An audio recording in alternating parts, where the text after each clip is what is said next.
I will drive a lot from Southern California to Northern California, which is around like 8-9 hours. Because I have the Tesla Model S long range, instead of making 3 or 4 stops to Northern California from Southern California, I'll make only 2 or 3 stops, which does save me around 40 minutes or so of driving. Is it worth it to get this car and pay double of a Model 3 or Model Y? I don't know. I think if you get Model 3 or Model Y, you should be just as fine. But if you want that premium look, that most expensive Tesla, I do recommend getting the Model S, because it is kind of like their flagship car. I personally think it looks the coolest out of all their cars, and you do get the most range.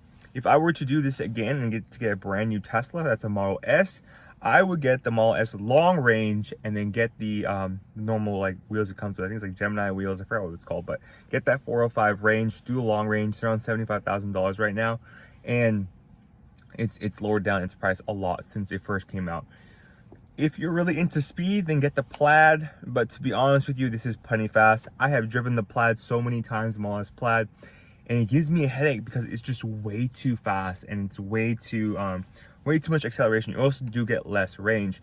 It is kind of like a status thing if you can tell people you have a Plaid, because most people have heard the Plaid like it's the fastest car in that's like available to most people, the Model S Plaid, in production, sorry. In production, yeah. So get the Plaid if you think you want that super speed, that really fast, and you want to do track mode. I believe, like, I personally, knowing I just use this to drive to work, to school, to wherever it may be, I just use this car for those purposes. So the Model S Plaid wasn't needed or right for me. Hence the reason I went with the Model S long range. So that's kind of what it's been like with regards to this car. Regarding driving has been really, really good. I personally think now that I've driven the Model 3 2024 Highland and the Model S long range, it feels the same. Like, the suspension feels good, right? The reason most people will get a Model S long range is because they want the smoother suspension, they want the easier ride. And driven the Model 3 2024 Highland, which I have videos in my YouTube if you guys want to check it out, they feel the same, right? I think you get a great car with the Model 3 2024 Highland if you want great suspension, but also with the Model S long range. You will get a lot of looks in this car because not a lot of people have a Model S, because it is much more expensive, almost double the price of a Model 3. And Model 3s are kind of everywhere because they're like that every person's car. So that's why you'll see a lot of Model 3s around. But when it comes to the Model S, you won't see many Model S's around. So keep that in mind. You will get like a lot of head turns. Overall, the car is, of course, more expensive to charge than the Model 3 and the Model Y because it has a much bigger battery, right? My Model 3 performance had around 300 miles. My Model Y performance had 300 miles. This is around like 370, 380, almost. If you get the other one, depending on your wheels, you're 400. So you will be paying more when it comes to charging the car, but that's just because you have a bigger battery. So just keep that in mind whenever you're purchasing a Model 3, Model S, Model Y, whatever it may be, right? So overall, that battery has been game changer though, especially if I go on long trips because I drive a ton. So just keep that in mind. When it comes to parking the car, this is my biggest gripe with it, right? The Model Y was a big car. Model 3 was a pretty big car too. However, the Model S is even bigger than all of them just because it's so long of a car.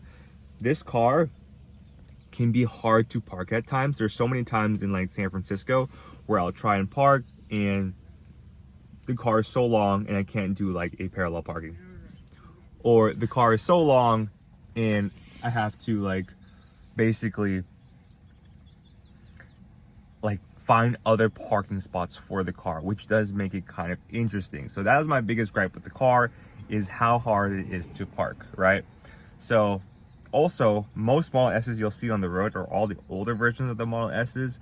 So a lot of people start looking at your car when they realize, oh, it's a refresh, oh, it's a different car, right? It does look relatively the same, to be honest with you, but you do kind of get some looks here and there because you have a Model S, which is pretty cool. And if you don't like the attention, like probably get like a different car, right? But overall, been fun driving the car. When it comes to the insurance of the car, it's double the price. Having a Model 3 and a Model Y, I pay around 80-90 bucks, right, for monthly insurance. Now I'm paying around 210-220, which is a lot more expensive than I would have liked to pay, because it is considered their luxury sedan, and it is much more, I guess, expensive to replace the car, right? The Model S I've had right now. Also, I've had it for about a year. So the only major accident, which is my biggest gripe, is that I've had the right tire explode. So I was driving to Nevada, Las Vegas from Southern California, and then the right tire, because it's so close to the battery, it just cracked open. So in the middle of the desert, my tire cracked open and I had to get it replaced as I was driving up to the desert.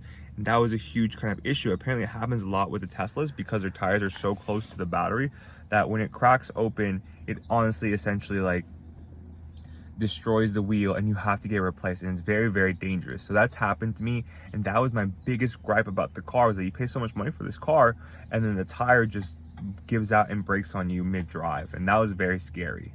So my overall thoughts about this car, given that it's happened so many times, I give it around like an 8 out of 10, right? It's a fun car to drive, a lot of range, especially if you drive a ton. The battery's so big, which I really like. It looks really cool. However, my only kind of gripes about the car is that, one, insurance is more expensive because it is a premium car. 2, that tire did pop. And then 3, I've had a lot of maintenance with the car with like regards to the suspension braking, the tire braking, the door handles braking, and things of that nature. However, if you do want like a premium luxury sedan or luxury car, the Model S is the way to go because of the way it looks, the large battery, and then the large battery, the large charging infrastructure that Tesla does have all across the United States and all across the world. So yeah, well, I hope you guys enjoyed this video. If you do want to buy a Tesla, use my link below in the description to purchase your Tesla. I believe you get full self-driving as well as supercharging miles. And then like, comment, subscribe to the channel. I really appreciate you guys watching, Jello family. If you guys want more Tesla videos, I'll keep posting, and I appreciate you guys. Have an amazing day, Jello family. Peace.